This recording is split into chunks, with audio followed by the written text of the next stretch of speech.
I feel very humbled and very honored to have been selected as a fellow of the Society for Risk Analysis. It means a great deal to me because SRA has essentially been my home professional society ever since the 1990s when I first joined as a graduate student. I've tried to give back in a number of ways. I was the chair of the Risk Communication Specialty Group a number of years ago, also chaired the Biological Stressors Specialty Group, which is now the Microbial Risk Analysis Specialty Group.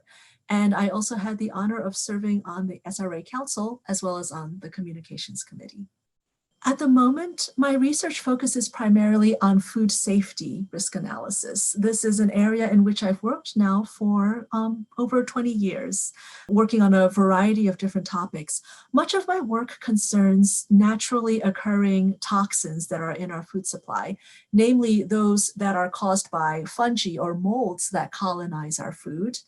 There's a tiny, tiny risk of aflatoxin contamination in our peanut butter, in our pistachios, on our almonds, in some of our corn products.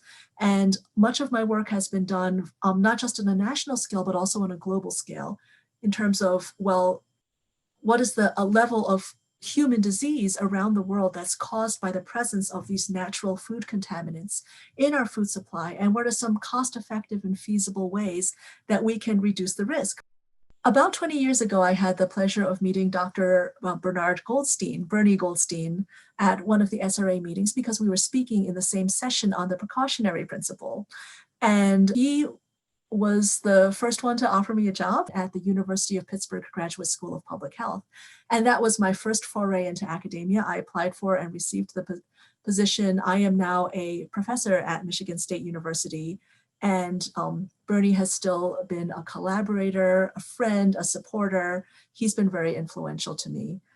Every time that I go to these meetings, in addition to having the pleasure of seeing Bernie and some of my friends over the last 20 years, I'm always learning new information in different areas of risk, including engineering, including climate-related risks, all these different areas. And we begin to find the synergies in our work because they really are all interconnected areas.